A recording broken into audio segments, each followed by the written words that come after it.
So hello guys, आज की video में हम बात करने वाले हैं कि आप जो कूलिंग होती है हाई सीज में, ठीक है, आप हमने एम्पलीफायर बनाया, ठीक है। तो अब एम्पलीफायर भी बहुत सारे टाइप के होते हैं। मेरे पुरानी वीडियो में आपको देख सकते हैं A class, B class, D class और सी क्लास, और फिर आता है ए बी क्लास और ए क्लास। तो अब देखा जाए, जो हीट सिंक है वो सारी एम्पलीफायर्स में इंपॉर्टेंट रहती है, बट जो डी क्लास है और मेरे को सी क्लास का मालूम नहीं है, लेकिन जो डी और बी क्लास है उनकी जो हीट सिंक है ना, वो बहुत ज़्यादा कम हीट प्रोड्यूस करती हैं वो, अकॉर्डिंग टू मी, मेरा नॉलेज जितना है। तो वो हीट थोड़ी सी कम प्रोड्यूस करती है, बट कुछ कुछ केसेस में वो हीट प्रोड्यूस करती है बहुत ज़्यादा। जैसे सैनियों में अगर आप उसके रेटेड ओम से ऊपर आप स्पीकर लगा देते हैं किसी भी एम्पलीफायर में तो हीट होता है, लेकिन जो मेरा एक्सपीरियंस है डी क्लास एम्पलीफायर्स के साथ, वो बिल्कुल भी हीट नहीं होते हैं जब तक आप उन पर बाहरी ओम के स्पीकर नहीं लगाते और उनको फुल पावर पे नहीं चलाते हैं। जैसे कि मेरा जो LM 3000 नहीं 367, मेरे को तो नंबर याद नहीं है, बट वो हीट होता था क्योंकि मैं उसको 12 वोल्ट उसकी हाई पावर, और उसको मैं जब ये 4 ओम के लोड पे लगाता तो दिक्कत होती थी। अब हम बात करते हैं पैसिव और एक्टिव। देखा जाए तो जो पैसिव कूलिंग है, पैसिव कूलिंग दरअसल होगी ऐसी। मैं बार बार इसी एम्पलीफायर को ले आता हूँ क्योंकि मैंने इसके अलावा कोई और ये भी क्लास का एम्पलीफायर मैंने बनाया नहीं है, तो मैं इसके साउंड से बहुत ज़्यादा खुश हूँ। तो ये आता है अपना पैसिव, ठीक है। अब पैसिव जो वे है जो कि अपनी हीट यहाँ पर ही एटमॉस्फेयर में रिलीज़ कर रहा है। ये दरअसल पुराना सेटअप बॉक्स है, उसमें काफ़ी सारे ओपन चैनल है जिसकी वजह से इसमें से अच्छी खासी हीट डिसिपेट हो जाती है। और जैसे आप देख पा रहे हैं कि इसका ये जो पीछे वाला हिस्सा है, दरअसल ये एक वाले आईसी पे पड़ता है और यहाँ से अच्छी खासी हीट रिमूव हो सकती है, बट यहाँ पे जो है ये हीट अच्छी खासी प्रोड्यूस करता है। अब यहाँ पे अगर हम एक फ़ैन लगा दें जैसे कि ये, अब सोच रहा हूँ कि मैंने इसका ये क्या करके रखा है। दरअसल मैंने अपने लैपटॉप के चार्जर के लिए रखा है ताकि वो ज़्यादा ओवरहीट नहीं करे, और लैपटॉप के चार्जर वैसे आप अगर कूल रखोगे तो ज़्यादा बेटर है, बट मेरे वाले थोड़े ज़्यादा हीट हो जाते हैं क्योंकि मैं उनको थोड़ा टाइम के लिए इस्तेमाल करता हूँ।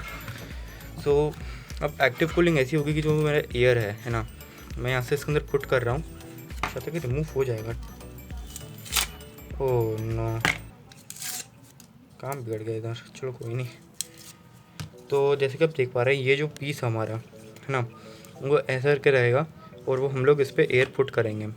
तो इससे जो फिर बाद में जो एयर है, फॉर एग्जांपल मैंने यहाँ पे फ़ैन ऐसे रख दिया और वो फ़ैन की जो एयर है वो सर्कुलेट होके यहाँ से और इन होल से निकल जाएगी, लेकिन इस फ़ैन के पीछे भी हमको जगह करनी पड़ेगी।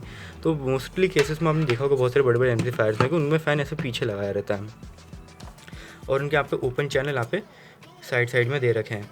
लेकिन जो देखा जाए, अगर आपका जो आईसी इधर है और आपने फ़ैन इसको इधर लगा रखा है तो वो कूल तो एक ही आईसी को करेगा, बट अगर आप इसको ऐसे करके लगाते हैं तो भी ज़्यादा बेटर है। अब जैसे कि देखा जाए, जो बड़े बड़े एम्पलीफायर्स हैं उनमें फ़ैन इसलिए लगता है ताकि जो उनकी आईसीज़ है वो ओवरहीट ना करें, और ओवरहीट का जो प्रॉब्लम है वो बस ए बी क्लास की एम्पलीफायर्स में होती है, लेकिन इसमें प्रोटेक्शन है तो मुझे कोई दिक्कत नहीं होती, मैं इसको फुल पावर पर रन नहीं कर सकता हूँ क्योंकि मेरे पास 12 वोल्ट का पावर सप्लाई 5 एम्प्स का, तो मेरे को उसको ऊपर का ज़्यादा चाहिए था, और मेरे पास भी 4 ओम का ही लोड है जो कि इसको टॉप अप कर देता है, लेकिन अच्छा खासा गर्म हो सकता है। अब जो हमारी पैसिव कूलिंग में से एक्टिव, मतलब हमारे लिए कौन सी बेटर है, पैसिव या एक्टिव? अब देखा जाए तो अगर लो पावर आईसीज़ है तो उनके लिए पैसिव ठीक है, लेकिन जो हाई पावर जो ए बी क्लास के अंदर एंटर हो चुकी हैं उनके लिए आप एक्टिव ही करो। लेकिन मैंने एक्टिव इसलिए नहीं किया क्योंकि मैं इसको तो ज़्यादा यूज़ करता नहीं हूँ, और मैं शायद इसको मुश्किल से 30 से 20 मिनट के लिए यूज़ करता हूँ, वो भी बहुत कभी कभार, एक महीने में एक बार, क्योंकि मेरे पास ये SD40 है और उसके अंदर भी डी क्लास का एम्पलीफायर है जो कि हीट बहुत कम होता है, लेकिन होता है।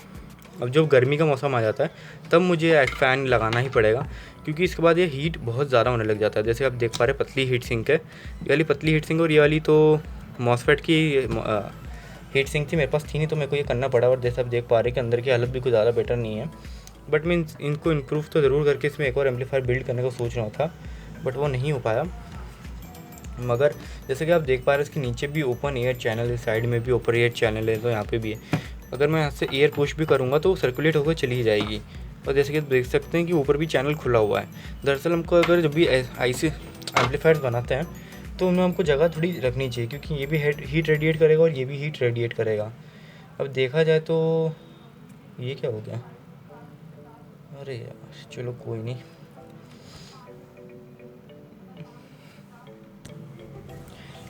तो देखा जाए जो हर एम्पलीफायर है उसके अंदर कूलिंग तो इम्पॉर्टेंट है ही है।